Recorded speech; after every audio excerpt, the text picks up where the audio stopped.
Hello everyone, कैसे हैं आप सभी। बहुत बहुत स्वागत है आप सभी का गोल्डन टू एकेडमी में। आज इंग्लिश ग्रामर का आपके सामने बहुत ही महत्वपूर्ण टॉपिक लेकर आए हैं जिसका नाम है एम्फैटिक सेंटेंस। क्या?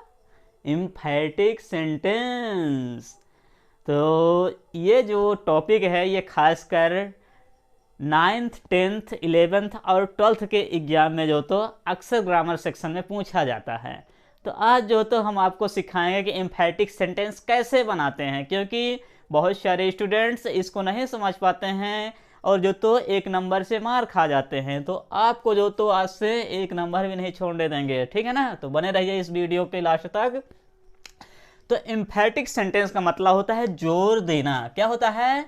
जोर देना। किसी सेंटेंस में जोर देना मतलब ज्यादा प्रेशर देना, उसको बोलते हैं एम्फैटिक सेंटेंस।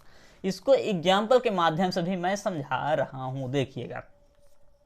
देखिए, जैसे कि मान लीजिए आपका एक दोस्त है, वो क्रिकेट खेल रहा है ग्राउंड में। क्या कर रहा है? क्रिकेट खेलता है। तो यहां पर लिख देते हैं, जैसे आपके दोस्त का नाम हो गया जो तो मोहन। क्या? मोहन क्रिकेट खेलता है। क्या करता है? मोहन क्रिकेट खेलता है।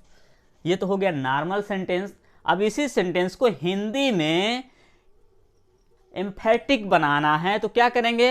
इसमें जो तो यहां पर तो जोड़ना पड़ेगा। क्या जोड़ना पड़ेगा? तो।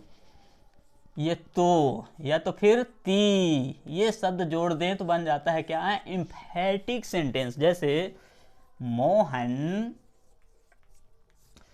क्रिकेट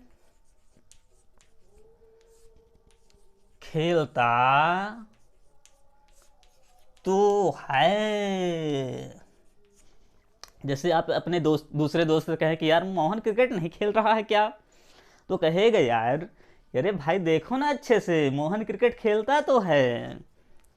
तो इस प्रकार के सेंटेंस को इसमें जोर दे दिए तो ये क्या हुआ? एम्फैटिक सेंटेंस। तो इसको इंग्लिश में कन्वर्ट करना कैसे सीखते हैं, देखिए अब आगे समझाते हैं आपको।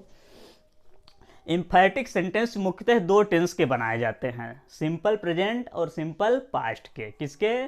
सिंपल प्रेजेंट और सिंपल पास्ट के। यहां पर लिखे दे रहा हूं, अपने नोटबुक में नोट भी कर लीजिएगा। एम्फैटिक सेंटेंस मुख्यतः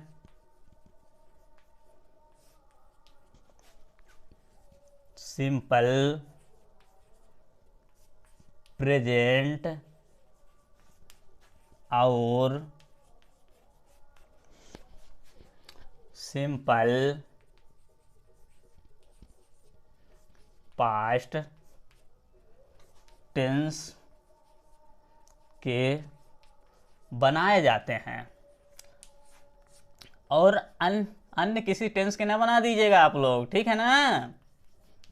बनाए जाते हैं। अब इसके नियम क्या हैं, देखिए इसका स्ट्रक्चर समझाते हैं आपको। यदि सिंपल प्रेजेंट में रहेगा, सिंपल प्रेजेंट टेंस, तो इसका स्ट्रक्चर ये फॉलो करेंगे। सबसे पहले सब्जेक्ट, सब्जेक्ट के बाद लगाएंगे डू अथवा डज। क्या लगाएंगे? डू अथवा डज प्लस वर्ब का फर्स्ट फॉर्म, फिर क्या लगा देंगे? ऑब्जेक्ट। इतना ये होता है एम्फैटिक सेंटेंस का स्ट्रक्चर, वो भी सिंपल प्रेजेंट का। अब सिंपल पास्ट का समझिए। तो सिंपल पास्ट का, सिंपल पास्ट टेंस, इसका स्ट्रक्चर लिखे दे रहे हैं। सब्जेक्ट रहेगा पहले, फिर इसमें केवल एक ही हेल्पिंग वर्ब यूज होती है, वो है डिड। क्या? डिड। फिर आ जाएगा वर्ब का फर्स्ट फॉर्म, फिर ऑब्जेक्ट। केवल चेंजिंग कहाँ है? ये डू डज की जगह जो तो इसमें डिड आ जाएगा। अब सर हम पहचानेंगे कैसे कि सेंटेंस सिंपल प्रेजेंट का है कि सिंपल पास्ट का है? तो आपको घबराना नहीं है, कुछ पल के लिए और बने रहिए वीडियो पर, आपका एक एक डाउट दूर कर देंगे। तो देखिए, जब सेंटेंस में वर्ब का फर्स्ट फॉर्म लिखा रहेगा तब आप समझ जाइएगा कि ये जो तो सेंटेंस सिंपल प्रेजेंट का है। और यदि वर्ब का सेकंड फॉर्म लिखा रहेगा तो वो कहलाता है सिंपल पास्ट। क्या? Simple past. तो यहाँ पर लिखे देते हैं नोट।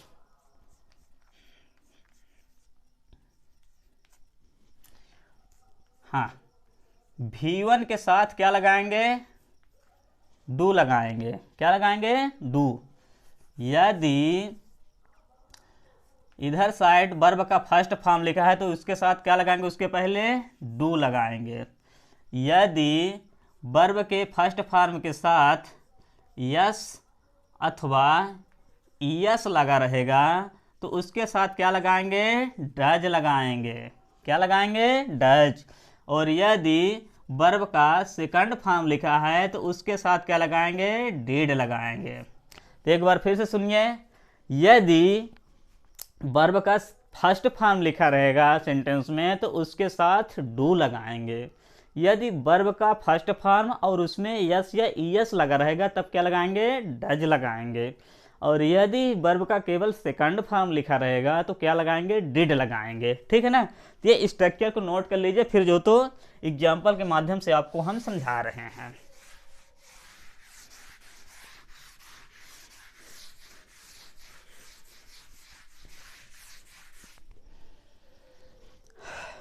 नंबर 1, जैसे ही प्लेज क्रिकेट, वह क्रिकेट खेलता है। अब यहाँ पे ये सेंटेंस सर ये पूछेगा कैसे एग्जाम में, तो ये भी सुनो। यहाँ पर ये लिखेगा, ये ब्रैकेट के अंदर, कि मेक एम्फैटिक सेंटेंस, ऐसे बोलेगा एम्फैटिक और सेंटेंस ये लिखा रहेगा तो समझ जाइएगा कि इसको एम्फैटिक बनाना। कैसे बनाएंगे देखिए, जब यहाँ पर ये है सब्जेक्ट, इसको क्या कहते हैं? इसको सब्जेक्ट कहते हैं, इसको वर्ब कहते हैं और इसको ऑब्जेक्ट कहते हैं। क्या यहाँ लिखे दे रहे हैं? ये सब्जेक्ट है, ये वर्ब है और ये क्या है? ऑब्जेक्ट है। तो इसके लिए क्या करेंगे, जब यहाँ पर वर्ब के साथ यस लगा रहेगा तब आपको क्या लगाना है? जिसमें यस लगा रहता है अर्थात डज का प्रयोग करेंगे। क्या करेंगे? डज का प्रयोग करेंगे। देखिए ही, फिर इसमें यस लगा है इसलिए क्या लगाएंगे? डज लगाएंगे। क्या लगाएंगे? डज। अब इसका फर्स्ट फॉर्म लगाते हैं। क्या लगाते हैं? First form. इसका यस जो तो जब इसमें लग गया, जुड़ गया, तो अब इसका यस हट जाएगा। तो केवल वर्ब का फर्स्ट फॉर्म क्या होगा? प्लेज का फर्स्ट फॉर्म प्ले होता है। अब फिर इसको उतार लीजिए। देखिए कितना सिंपल सा ये है। ही डज प्ले क्रिकेट, वह क्रिकेट खेलता तो है। ठीक, ये पहला एग्जाम्पल हुआ। इसी सेंटेंस का दूसरा एग्जाम्पल समझते हैं। जैसे अमन स्पीक्स इंग्लिश। ये हुआ, ये सब्जेक्ट है, ये वर्ब है, ये ऑब्जेक्ट है। जब यहाँ पर यस लगा रहे तब आपको क्या लगाना है? डज लगाना है। क्या लगाना है? डज। तो ये लिखेंगे अमन, फिर यहाँ पे डज लगाएंगे क्योंकि ये यस लगा हुआ है, डज। फिर स्पीक, इसका फिर जब इसमें यस लगा देते हैं, डज लगा देते हैं, तो फिर इसका यस हट जाया करता है। तो स्पीक का फर्स्ट फॉर्म क्या होगा? स्पीक। फिर ये उतार लेंगे इंग्लिश। तो देखिए कितना सरल लगा है आप लोगों को, लगा कि नहीं? ये डज लिख दिए हैं और इसका यस हटा दिया है, हो गया, बात समाप्त। तो इसके हो गए एग्जाम्पल्स। अब आपको दूसरा एग्जाम्पल सिखाते हैं, डू का प्रयोग वाला। किसका? डू वाला। अभी तो हम सिखाएं डज वाला, अब डू वाला सीखिए। किसका? डू का यूज एम्फैटिक में कैसे करते हैं। तो देखिए नंबर 1 ऐसा रहेगा, यू प्ले क्रिकेट। जब यहाँ पे फर्स्ट फॉर्म रहेगा अर्थात यस नहीं लगा रहेगा तब क्या लगाना है आपको? डू लगाना है। क्या लगाना है? डू लगाना है। अरे सर आ गई है मेरे समझ में ये बात। तो क्या करेंगे? यू, फिर इसमें यस नहीं लगा तो इसमें ये बहुत सरल है, सबसे सरल यही है। देखिए ये डू लगा देना है और पूरा उतार देना है सेम टू सेम, कोई चेंजिंग नहीं करना है। Play cricket. देखिए कहीं चेंजिंग किया है क्या? बताइए, केवल जो तो सब्जेक्ट के बाद आपको दूसरे नंबर में डू लगा देना है, हो गया। You do play cricket. तो सर कोई और एग्जाम्पल देकर समझाइए। तो देखिए, बने रहिए। जैसे आई ईट मैंगो। अब देखिए ये क्या है, वर्ब का फर्स्ट फॉर्म है, इसके साथ यस नहीं लगा हुआ है, तो हमको क्या लगाना है, डू लगाना है। कहाँ लगाना है, डू, दूसरे नंबर में लगाना है। तो ये दूसरे नंबर में लगा दिए, 1 2 डू, और इसको पूरा उतार लेना है, ईट मैंगो। एग्जाम वो स्ट्रक्चर लिख दिए थे ना, उसी को देखकर जो तो आप कर लीजिएगा, नहीं तो ये देखिए बिना स्ट्रक्चर का दूसरे नंबर में केवल डू लगा देना है, हो गया, और से पूरा सेम उतार देना है। तो समझ में आ गया होगा डू वाला भी। अब डिड वाला समझाते हैं आपको, ठीक है ना। तो डिड का यूज देख लीजिए, डिड का यूज, वो भी एम्फैटिक सेंटेंस में। देखिए फर्स्ट एग्जाम्पल, जैसे इसमें सभी में जो तो डिड लगता है, चाहे वो आई बी यूज ही सीट नेम, मतलब कोई भी सब्जेक्ट हो सभी में लगा देना है डिड, यदि वर्ब का सेकंड फॉर्म लिखा रहेगा तब। जैसे बी वेंट टू आगरा। क्या, बी वेंट टू आगरा। अब देखिए ये जो वेंट होता है वो गो का सेकंड फॉर्म होता है, गो वेंट गॉन। तो गो वेंट, वेंट कौन सा नंबर का आता है, दूसरे नंबर का, इसलिए क्या है, सेकंड फॉर्म है। जब सेकंड फॉर्म लगा हो तो आपको क्या लगाना है, दूसरे नंबर पर डिड लगाना है। जहां पर डू डज लगाते थे सर, वहां पर आपको डिड लगाना है। क्या लगाना है, डिड। देखिए ये वी, अब यहाँ पे ये दूसरे नंबर में लगा दिया डिड। अब इसका आपको फर्स्ट फॉर्म लिख देना है। तो वेंट का फर्स्ट फॉर्म क्या होता है, अरे सर हम जानते हैं, गो होता है। क्या होता है, गो। तो यहाँ लिख देंगे गो टू आगरा। क्या, गो टू आगरा। तो समझ में आया। एक और समझा देते हैं एग्जाम्पल, जैसे दे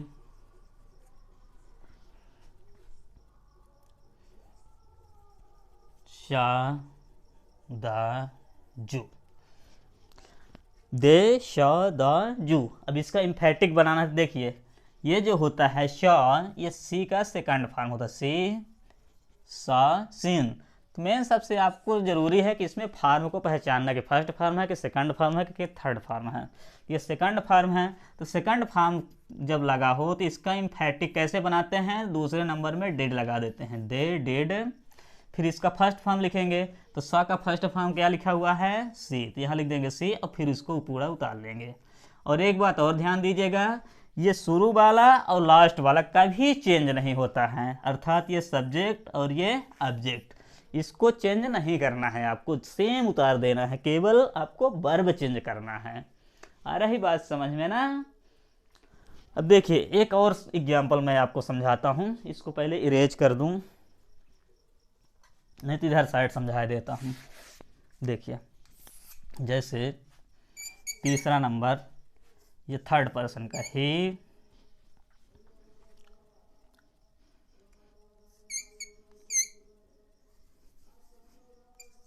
सोल्ड बुक्स, वह पुस्तकें बेचता था।